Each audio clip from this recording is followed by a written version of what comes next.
don't talk anymore. We don't talk anymore. We don't talk anymore like we used to. Hey everybody, welcome to another episode of Astrocosmical. It's your boy Brian Cafano, your personal, atheistic, agnostic, scientific, logical asshole, where we will be tackling topics such as religion, down to science, all the way over to personal or political things that's going around in the world, especially in our country, which is very, very corrupt. And just an update, from now on I'm going to be doing a podcast and uploading it on YouTube as well, mainly because I'm not going to lie, I'm kind of nervous in front of the camera, and I feel like I would do better if I had someone else beside me. I will act more like myself. But all right, let's put that to the side and dive right into it. So what's today's topic? Today we're going to be talking about a few days ago there was a story on a police officer where he was wrestling with a child, I believe 13 years old, and a bunch of his friends, and they surrounded him, and he took out his gun and fired his gun during the struggle. And this is in Anaheim, and there's a bunch of controversy around it, so we're gonna take a step back as well with this topic and talk about other things that is probably related to it. In my personal opinion, is related to it, which is police brutality and racism. But okay, it became a big thing, and especially in on my Facebook, a friend of mine posted it, and him and his family. I mean, I have nothing against him. He's a very smart man. He is very intelligent. This friend of mine, he posted it, and people were like, "Oh, this cop deserves to die. This and that, yada yada yada." And I'm like, okay, I can understand where you guys are coming from. When him and his friends and family, from what it looks like, majority of them are black, and people would say that maybe that I wouldn't understand because I'm light-skinned, I'm Italian and Filipino, but that's where people get it wrong. I grew up in a very ghetto neighborhood. Majority of my friends are Hispanic and black. I grew up in what we would consider Shaolin of Staten Island, New York, where I'm originally from. I grew up in Port Richmond and hung around Mariners Harbor. And for people who's from Staten Island, you know how rough it is over there. And I've seen things that happen to my friends. Me personally, I just stay out of trouble. That was my thing. I only pop up when my friends are in trouble, but when it comes to certain things, we try to avoid it. And my friend, the one that posted this article on Facebook, people were saying again, the cop deserves punishment, to a point where he needs to be murdered, killed. And I just think that they're just being biased because of all the police brutality and killings that's been going on throughout the years. You see a couple, and you're going to judge all of them the same, that they all deserve to die. No. Okay, if you look at the video, the guy was surrounded by a bunch of teenagers that were threatening him. People were telling me, oh, well, before the brawl started, the cop was saying, called this girl a cunt, and the girl's friend just jumped in and said, you don't say that, you don't do that. And I'm like, okay, but that's not in the video, and they were like, oh, well, he didn't deny it in the video when they asked him. I'm like, I watched it, it's all over the place. The tension was high. There was testosterone everywhere. You don't even know what you're saying. You don't know what you're doing. You're just reacting. You're just reacting to the situation by instinct. And this kid was yelling, he tried to grab my balls, this and that. First of all I'm saying is, when it comes to certain things, you don't have to approach it physically. If a guy was in front of his lawn, and I'm hanging out with my friend who happens to be a female, and the cop yells, he's like, "Oh, don't step on my grass, you stupid cunt," and blah blah blah. Okay, I would say, sir, that is not a polite thing to say. That's not cool. And then just go on my way. Why do you think you have to stand up and do something physical? It only causes trouble. And when the guy says he's a cop, don't do anything. Just make the guy feel happy for the things that he said and just walk away. Don't do anything. Because here's the thing. You could tell someone to do something. You could tell someone that they're wrong.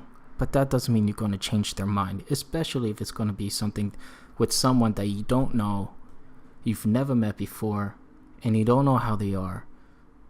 It's like having a Jehovah's Witness come up to your door asking you, can I speak to you about our Lord and Savior Jesus Christ? And I'm saying, well, Jesus Christ didn't exist. God is not real. All the stories about Noah's Ark and Moses is bullshit. And if I could give her all the details and proof, she's not going to change her mind. So what makes you think that that kid was like, hey, officer, or sir, I don't know if he knew if he was a cop yet or not, but that's not a good thing to say. That's not polite. That is wrong. And then just end it there. And all of these kids had to jump in. The guy was threatened. He pulled out his gun, and the gun fired, if you watch it carefully, when he was pulling the kid over the hedge, over the bush. So it was a misfire. He did not intentionally shoot his gun. And there was a kid that jumped over the bush, and if you look, his left hand, it looked like he was trying to grab something from his pocket. He wasn't, a person would try and say like, oh, maybe he didn't have a belt on, he has big pants and he's trying to lift them up. No, man, don't do that stupid shit, man. He clearly reached into his pocket. The cop looked like the cop saw him doing that, and he reacted. He didn't know if the kid had a gun or a knife.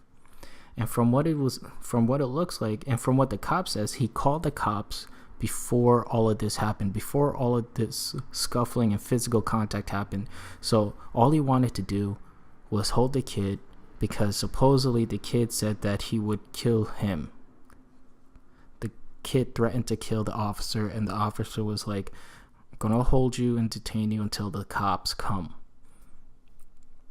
And that's all. If it came to that, just listen to him. Just stay there. Don't fight back. Why do you have to fight back for something so small?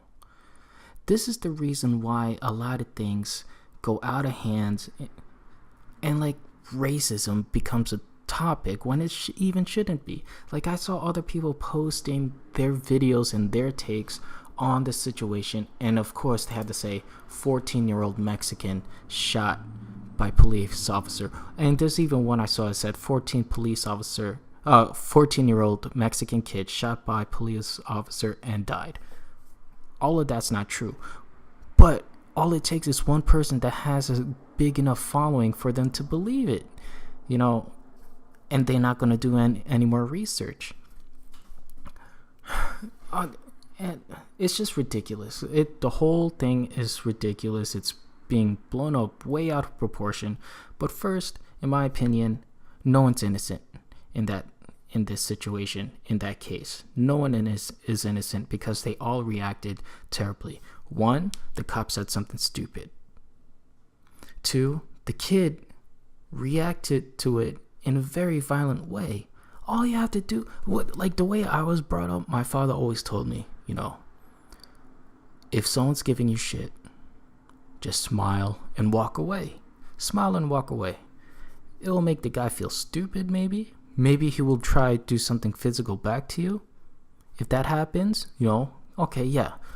Throw some hands, give him these hands.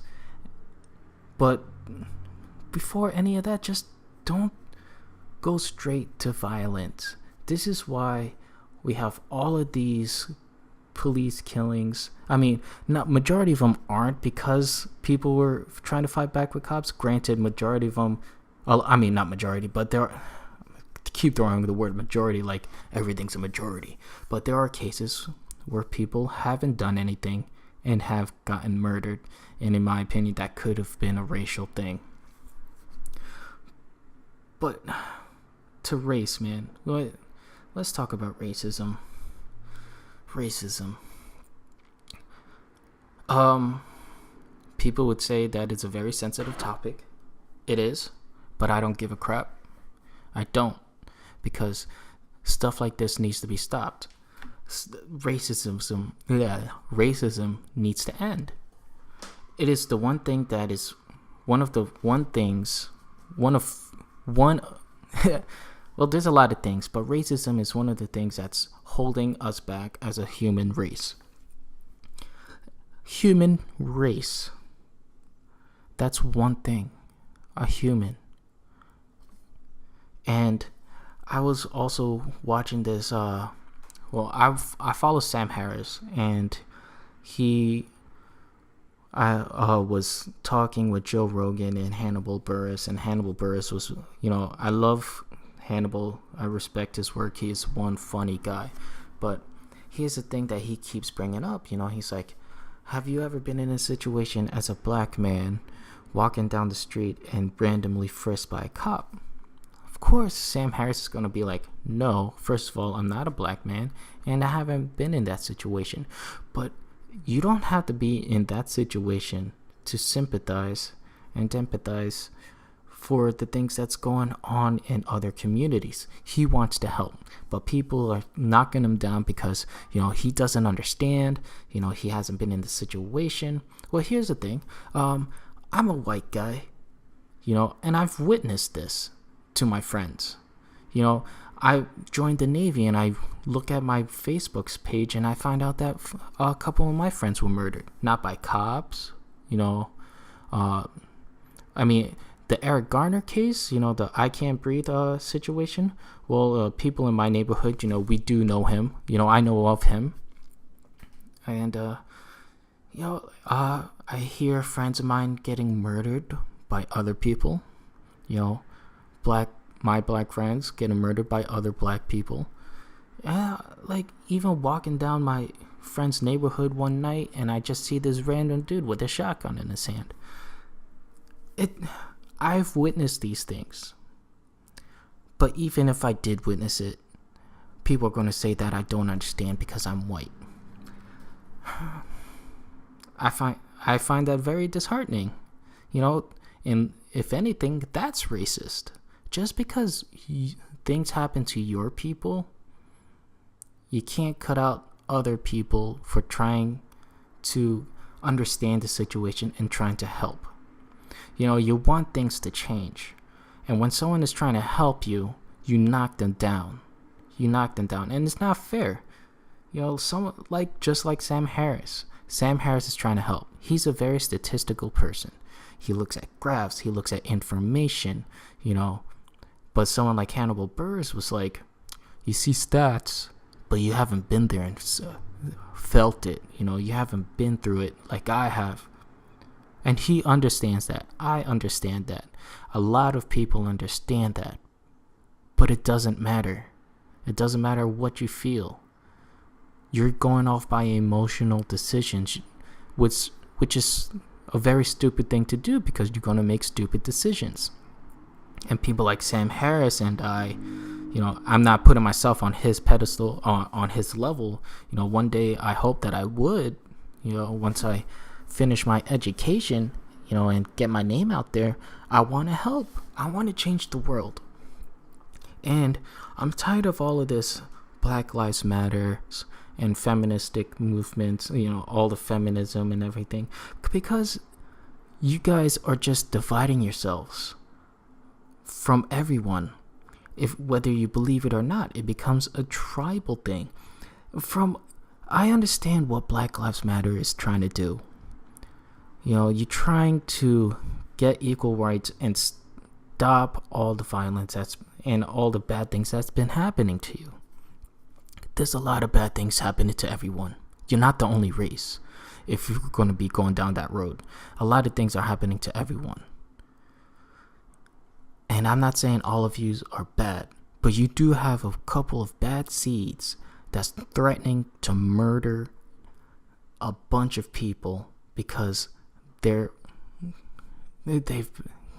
granted they've done terrible things, you know, and just it. You have those small seeds that's louder than the peaceful people, and you know who's gonna get noticed between the two of you?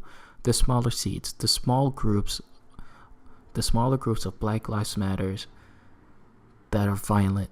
They're gonna get noticed by the media more, and then that's what's gonna be posted on the news. Why? Because it's entertaining to the news, and everyone who listens to the news is gonna believe the news. We can't have all these groups because it's gonna cause a tribal effect and it's gonna cause violence. We can't have that. We need to just, if we're going to categorize ourselves, just like Sam Harris says, I don't want to see people as race. I want to see people as Homo sapiens. We are all people. I hate the fact that people will criticize me because I say I don't see color. I see people. I don't see an Asian. I don't see a black person or a Mexican. I see a friend or a family member. God, for God's sakes, one of my godfathers is black and one of my other godfather is Puerto Rican, you know, but I don't see them as a Puerto Rican or a black guy. I see them as family. My cousins are black, you know. My other half is Filipino. I'm Italian. My family is all different colors, but when we're in a family like reunion or something, we don't see that. We see my uncle, I see my cousins, I see my aunts, you know, my grandparents, whichever one's still alive. But that's what the main goal is. And people are going to be like, there are always going to be a couple of people that's going to knock that down. I was reading an article on the Huffington Post. They're like, we don't live in a world like that. You know, a utopia like that is impossible. Why is it impossible? You know, why? Because you guys can't handle it? Because that certain individuals are so different? Understandable that we are all different, but in the end, you know, we're all the same if you really think about it. If freaking anime posts stuff like this, like, if a black man gets hurt, starts bleeding in a white man, we all bleed the same blood. We all bleed red. And it's just ridiculous how people, you know, like, just try to knock us all down. What I'm trying to say is, man, and what is people like Sam Harris is trying to say, we gotta put our differences aside. We gotta put our skin color aside. We gotta put everything that makes us physically different aside. And if we're gonna judge each other, judge us by who we are, by the decisions we make, not by the color of our skin. Because that's just ridiculous, man. It is childish. Very childish. And I hate the fact that I live in a world like this. But I want to change it. I want to be the person that sparks a flame within every single individual to make this utopia. Because one day, you know, I'm not saying now, I'm not saying a year or 10 from now, it could be hundreds of years from now. We're probably going to be visited by another alien race. And you know what that alien race is going to do? They're going to look at us as one race. They're not going to see color. And if anything,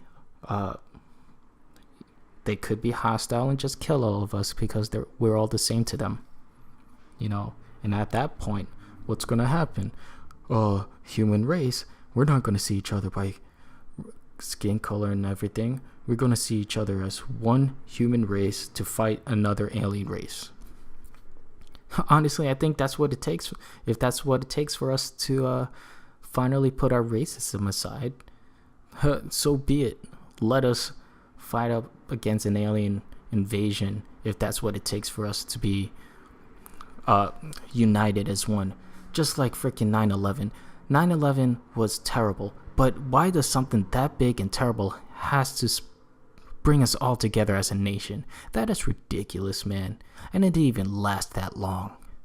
It didn't.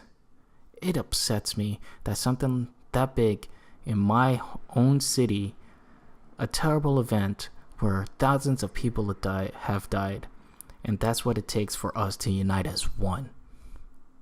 That's sad. And after that, not even a year later, everything's back to normal. Whites hating on blacks, blacks hating on whites, or whites hating on everyone. Come on, man. Just grow up. And I'm sorry, because of the fact that black people are saying, I don't understand, or Sam Harris doesn't understand the situation that they're in because we didn't live through it. That's racist too, man. If you're going to be bringing that to the table, that's also racist because we're trying to help and you're pushing us to the side. And you know what? I'm still going to keep fighting for you and for everyone because you're not the only people that suffered. The Philippines has suffered for hundreds of years as well. The Chinese has suffered in America. And we just got to stop with the grouping, the tribal effects, the separation from skin color from everyone else. We just need to see each other as one race. And maybe that'll help with the separation from also another thing that provides racism is religion as well, because religion is separating us from a smaller perspective, and then it just turns into a bigger vision if you really take a step back and see that religion was the start of racism as well. We just gotta stop, and well, that's all I got to say for now, but it's a very sensitive topic, and I want to continue with this, and I'm gonna probably I'm thinking about bringing a friend of mine onto the podcast. I'm going to discuss this, have a little debate, someone that has opposite views, but we both have the same goal. And all right, so thank you for listening. I hope you guys really think about what I said, whether you think I'm wrong or not, because deep down we're all people. I don't want to live in a world where I have to differentiate you from race even in the future we'll probably use it as a joke, but I don't want to live in a world where that's what defines who we are. Alright, so again, in the end, whatever you're following, chase it, question everything, just keep looking up. Alright, thanks guys. You have a nice weekend, have a nice day, have a nice life. Love y'all. It's so